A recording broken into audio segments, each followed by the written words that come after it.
The world thought it was just about Gaza, Iran and Hezbollah. But what if the next target in Israel's long-range strategy isn't even in the Middle East? What if it's Pakistan?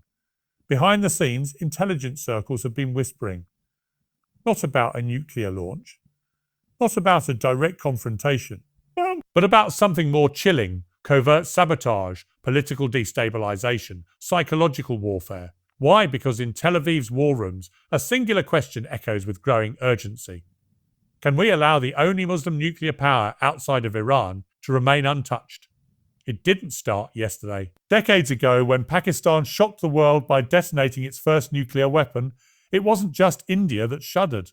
In the hidden corridors of Mossad, a new file was opened. A Pakistan threat level strategic. That file has only thickened over the years. Pakistan has never fired a bullet at Israel. No Pakistani soldier has ever set foot on Israeli soil. And yet, the hostility is baked deep into the politics of both states. For Israel, it's not about action. It's about ideology. It's about the one country whose very founding opposed Zionism on principle, whose passport refuses entry into Israel, and whose population remains vocally committed to the Palestinian cause.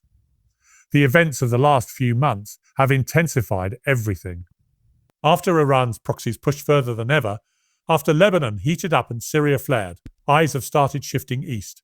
Pakistan, remote, nuclear, proud, isn't just an observer anymore. It's becoming part of the resistance narrative. From fiery speeches in Islamabad to mass protests across its cities, Pakistan's voice is rising again in the Muslim world. And that's exactly what Tel Aviv fears. Because in war, perception is power, and Pakistan is changing the perception. While Arab regimes shake hands with Israeli leaders behind closed doors, while the Gulf aligns more with Western interests, Pakistan remains the unpredictable wildcard, a nuclear wildcard. Recently, Israeli cyber units intercepted what they believe was a classified transmission between senior Pakistani and Iranian officials. It wasn't a weapons deal. It wasn't a joint military plan. It was worse in Israeli eyes. It was solidarity, unofficial promises, back-channel unity, a shared belief that if one falls, the other must rise. So now whispers have turned to plans. In Washington, lobbyists push for greater scrutiny of Pakistan's nuclear arsenal. In New Delhi, strategic advisors speak in unrecorded meetings about the mutual interests with Israel. And in Tel Aviv, simulation after simulation runs through a frightening question. If a future war erupts in the Middle East and the Muslim world decides to unite, will Pakistan sit quietly? The answer is almost always no. And so the pressure begins, not with bombs, not yet, but with data, with influence campaigns, with sanctions threats and diplomatic isolations, with false flags and deepfakes, with whispers in global media questioning Pakistan's nuclear safety or its ties to extremism. And if that doesn't work, then the strategy shifts. Mossad has already operated in hostile environments: Tehran, Damascus, even Dubai. Karachi wouldn't be impossible. Rawalpindi wouldn't be unreachable. And intelligence assets, some say, are already embedded. The goal? To ensure Pakistan never becomes the new Iran, to keep it divided, distracted, defensive, to prevent it from ever unifying the Muslim narrative against Israel. And the most dangerous part, Pakistan doesn't even fully realize it's being cornered. Continue? The chessboard isn't limited to missiles and soldiers. It's played through trade routes, cyber grids, diplomatic treaties, and most importantly, through perception. Israel knows that it cannot afford a second Iran. And in many ways, Pakistan is a bigger question mark than Iran ever was. Unlike Iran, Pakistan does not parade its power. It moves quietly, unpredictably, and on its own terms. But Israel has learned to fear the quiet ones. In Tel Aviv's intelligence reports, one name has resurfaced repeatedly: Kahuta, the home of Pakistan's nuclear program, the symbol of its defiance against Western pressure. A site that has been targeted by foreign intelligence agencies before, and perhaps might be again. Back in 2004, the world was shocked by the revelations surrounding A.Q. Khan, the father of Pakistan's nuclear bomb. He was accused of sharing nuclear technology with Iran, Libya, and North Korea. Though Khan was placed under house arrest, many in Israel believe his network was only partly dismantled. They argue that remnants of that operation may still exist, and that Israel must act before those connections reawaken. But targeting Pakistan isn't just about security, It's about symbolism. Taking down the only Muslim nuclear state would send a message to the rest of the Islamic world. Resistance comes with consequences. It would crush morale. It would reshape the balance of power. It would reinforce the belief that no Muslim nation, no matter how powerful, can stand alone against the alliance of the West and Israel. Pakistan, on the other hand, is beginning to suspect, but its political landscape is fragmented. The military says one thing, the civilian government says another. Religious leaders push for confrontation, while economic advisors warn of collapse if they pick the wrong fight. It's this division Israel is counting on. Recently, in a leaked memo, Israeli officials outlined what they called the Southwest Disruption Doctrine. It speaks in vague terms, but the underlying meaning is clear. Destabilize nuclear-capable Muslim states before they align against Israeli interests. The primary concern is no longer Iran, it's Pakistan. And the plan isn't only military, it's layered ambush. First, inflame tensions between Pakistan and India, spark a border incident, draw Pakistan's military toward the east while Israel watches from the shadows. Second, undermine Pakistan's economy, encourage Western partners to place sanctions, raise doubts about financial transparency, leak fabricated documents tying Pakistan to terror financing. Watch as the rupee falls and public outrage rises. Third, exploit ethnic and sectarian fault lines. In Balochistan, whispers of separatist funding have grown louder. Some intelligence sources believe Israeli black ops have already made contact with rebel cells. The goal? To pull Pakistan apart from the inside. And finally, pressure international watchdogs. The IEA, the FATI, isolate, intimidate or investigate. The same playbook that was once used against Iran is now quietly being opened for Pakistan. But this time it's more dangerous, because Pakistan has allies that are unpredictable. China, for one, has strategic interest tied to Pakistan's future. The China-Pakistan economic corridor isn't just a trade route, it's a geopolitical artery. If Israel pushes too hard, it might find itself facing not just Pakistan, but a silent, calculating Beijing as well. And then there's Turkey. Erdogan's Turkey has voiced its support for Pakistan on multiple fronts. In private meetings, Turkish officials have warned that any attempt to target Pakistan's sovereignty will be viewed as an act of aggression against the Muslim world. Yet even with these risks, Israel appears undeterred. Because the stakes are too high. Because in a world where enemies are multiplying, Israel believes in preemption. Strike first, ask later. Pakistan, meanwhile, stands at a crossroads. It has the weapons, the manpower, the ideology. But it lacks unity. Its leaders are distracted by internal crises, corruption scandals, political games. And that's exactly what Israel hopes to maintain. But there's one wildcard Israel has not fully accounted for, the Pakistani people. Unlike the fractured political leadership, the Pakistani people share something that transcends party lines, ethnic identities or class. It's the unshakable belief in solidarity with the oppressed, especially with Palestine. In every street of Karachi, Lahore, Islamabad, Rawalpindi, Peshawar, you'll find murals, flags, prayers, chants. Children grow up hearing the stories of Al-Aqsa, of the occupation, of injustice. It's not a foreign conflict for them, it's personal. And this deeply rooted connection is what Israel fears will evolve from sympathy into strategy. Because while Pakistan has never sent troops to Gaza or missiles toward Tel Aviv, it is the only Muslim nation with a nuclear deterrent that openly refuses normalization with Israel. And if public pressure ever grows strong enough, if protests turn into policies, Pakistan could pivot from passive supporter to active player in the resistance narrative. Israel's intelligence community has warned of this scenario. A secret policy document reviewed by regional experts outlines the possible activation of Pakistan, describing a future where Islamabad forms strategic defense alliances with Iran, Turkey, Qatar, and Malaysia. One where nuclear deterrence is publicly declared in defense of any Muslim nation under attack. One where the global narrative flips and Pakistan becomes the center of a new coalition that challenges the Israel-West axis. This isn't just paranoia. Israel is looking at history.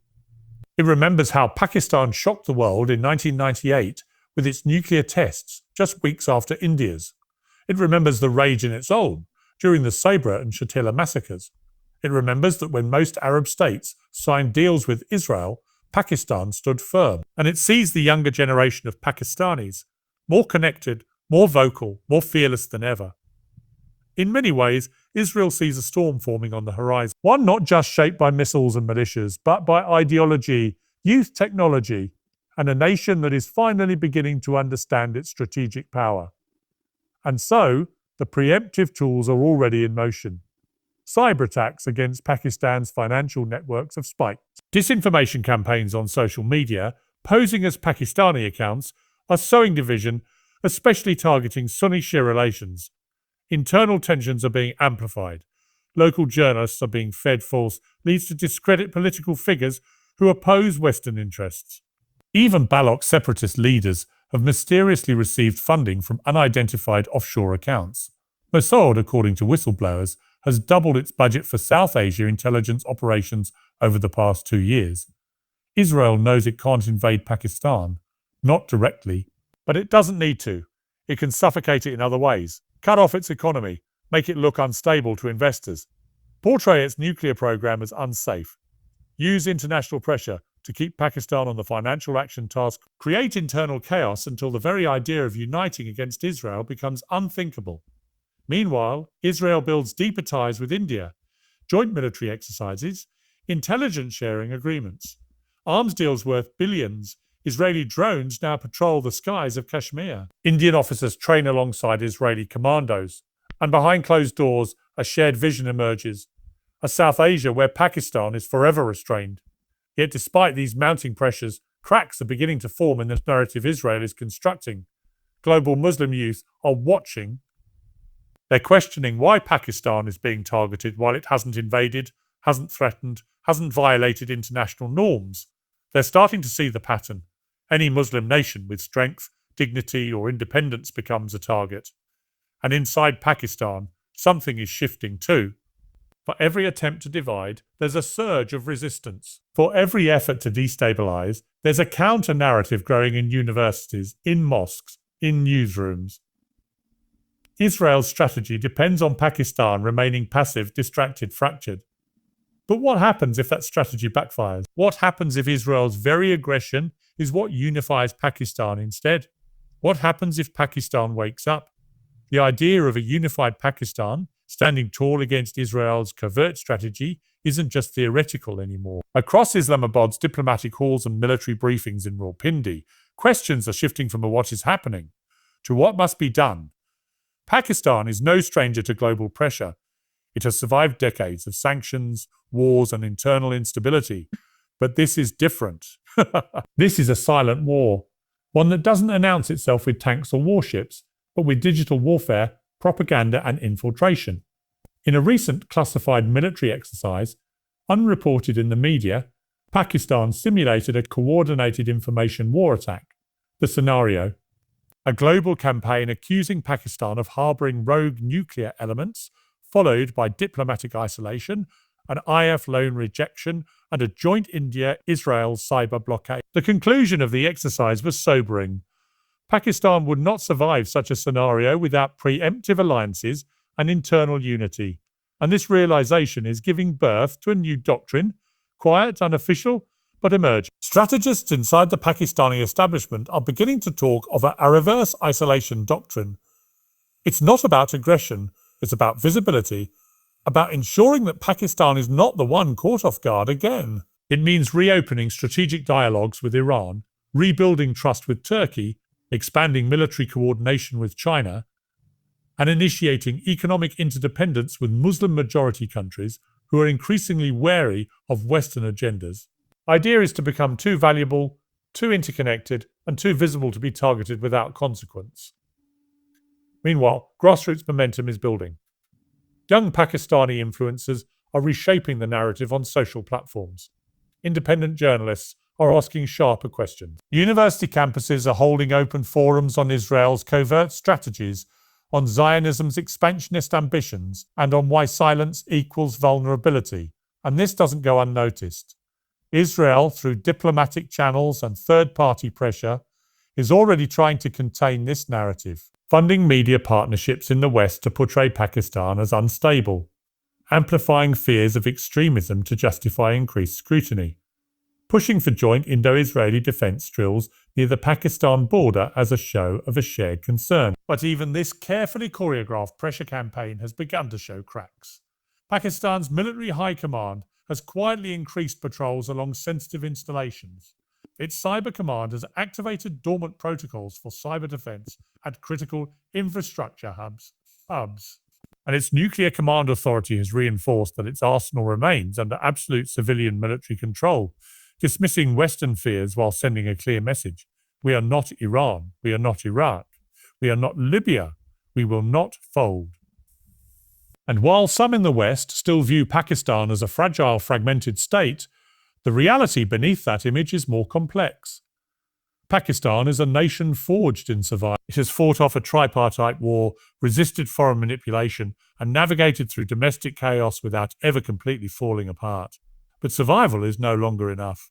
If Israel continues its silent war through proxies, partners, or propaganda, Pakistan will be forced to pivot. Forced to draw red lines. And when a nuclear state draws red lines, the world should pay attention. What's more alarming for Israel is the domino effect. If Pakistan stands up, others might fall. If Pakistan begins defending not just itself but the broader Muslim narrative, nations like Malaysia, Indonesia, and even parts of Africa may find courage. A post-American Muslim world might find its first political nucleus in Islamabad, and that is Israel's true nightmare. Not just rockets or nuclear bombs, but the idea of an ideological rebirth, one that can't be sanctioned or assassinated, one that spreads not through war, but through unity. So while Israel calculates its next move, it must consider this. What happens if every attempt to silence Pakistan only strengthens its resolve? What happens if, in trying to neutralize the threat, it awakens the sleeping giant instead? Because history has shown again and again that the underestimated always rise when pushed too far.